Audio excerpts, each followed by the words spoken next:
দীর্ঘদিন আমাদের ড্রেন পরিষ্কার হয় না, প্রচুর নোংরা জমে থাকে। আমাদের 10 নম্বর ওয়ার্ডের ওই যে মণ্ডলপাড়া স্কুলের ওখানে একটা ডোবা আছে, ওই ডোবাটা দীর্ঘদিন পরিষ্কার করে না।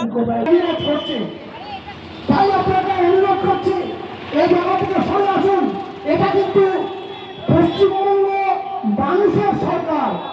চেষ্টা করুন প্রত্যেক করে একটা বা দুটো পাড়া, একটা বা দুটো এলাকার জল হয়তো একটু সমস্যা থাকবে।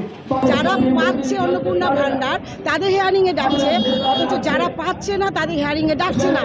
এবং যাদের হিয়ারিংয়ে ডেকেছে, কেন ডেকেছে তাদের জিজ্ঞেস করে তারা কোনো সদুত্তর দিচ্ছে না। আমি 10 নম্বর ওয়ার্ডের বাসিন্দা।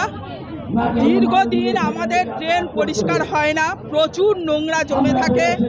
আমাদের 10 নম্বর ওয়ার্ডের ওই যে মণ্ডলপাড়া স্কুলের ওখানে একটা ডোবা আছে, ওই ডোবাটা দীর্ঘদিন পরিষ্কার করে না, যার জন্য ওখানে জমা জলগুলো যেতে পারে না।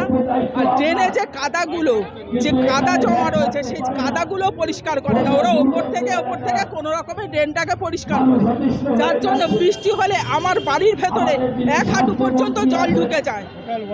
লোকাল ওয়ার্ডে প্রচুর সমস্যা হয়।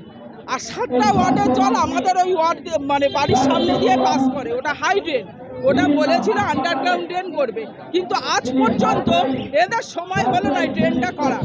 বাড়ির সামনে প্রত্যেকটা গলিতে খুঁড়ে রেখে দিয়েছে, ওরা কোনো কিছু কাজ করছে না, শুধু ইটগুলো পেতে রেখে দিয়েছে।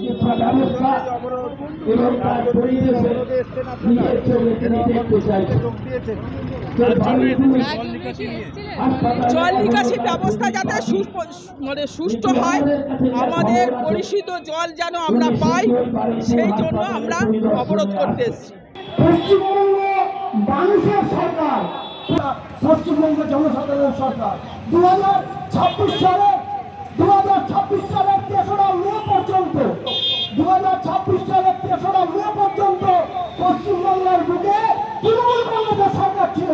আর 4ঠা মের পর পশ্চিমবঙ্গের মানুষের সরকার গঠন হয়েছে। তাই এই সরকার কোনো অবস্থাতে এই জায়গা থেকে আপনারা বেরিয়ে আসুন। আজকে আমরা প্রতীকী যে অবস্থান করছি, আগামী দিন সত্যিকারের অবস্থান করতে আপনাদের বাধ্য করবেন না, সত্যিকারের অবস্থান করাতে আপনারা বাধ্য করাবেন না। আমরা গেটের বাইরে আছি, আমরা কিন্তু এখনই গেটের ভেতরে ঢুকে মাননীয় পৌর পিতার দরজার সামনে বসে যেতে পারি, করতে চাই না। তাই আমরা অনুরোধ করব, ইমিডিয়েট পরিশ্রুত জলের ব্যবস্থা করুন, খাল সংস্কারের ব্যবস্থা করে জল নিকাশি ব্যবস্থা করুন। প্রত্যেক করে একটা বা দুটো পাড়া, একটা বা দুটো এলাকার জল হয়তো একটু সমস্যা থাকবে, বাকি কোথাও থাকবে না। 2011 আগে 2013 আগে যেমন ছিল তেমন অবস্থা বজায় থাকবে। আরে 2011 আগেও তো আপনারা পৌর প্রশাসনের আমরা পৌরসভা ঘেরাও করেছি, যেমন অনেক ওয়ার্ডে জল জমে রয়েছে, সেই সব জল নিকাশির ব্যবস্থা করছে না। এবং ময়লা যারা ময়লা নেয় তারা ময়লা নিচ্ছে না। এবং মেন হচ্ছে অন্নপূর্ণা ভান্ডার, যারা পাচ্ছে অন্নপূর্ণা ভান্ডার তাদের হিয়ারিংয়ে ডাকছে, অথচ যারা পাচ্ছে না তাদের হিয়ারিংয়ে ডাকছে না। এবং যাদের হিয়ারিংয়ে ডেকেছে, কেন ডেকেছে তাদের জিজ্ঞেস করে তারা কোনো সদুত্তর দিচ্ছে না। আমরা চাই সঠিক মানুষরা পায়। এবং অনেককে হিয়ারিংয়ে ডেকে ক্যান্সেল করে দিচ্ছে, কিন্তু কেন ক্যান্সেল করছে কোনো কারণ নেই। এবং ওখানে লাইনের কোনো সুস্থ ব্যবস্থা নেই। এইসব নানা আরও বিষয়ে আমরা এই জন্য আজকে অনুরোধ করছি। আমাদের ভিডিও ভালো লাগলে লাইক এবং শেয়ার করুন। কমেন্ট সেকশনে গিয়ে জানান আপনাদের মতামত। আরও ভিডিও পেতে আমাদের চ্যানেল সাবস্ক্রাইব করুন এবং প্রতি মুহূর্তে খবরের আপডেট পেতে প্রেস করুন বেল আইকন।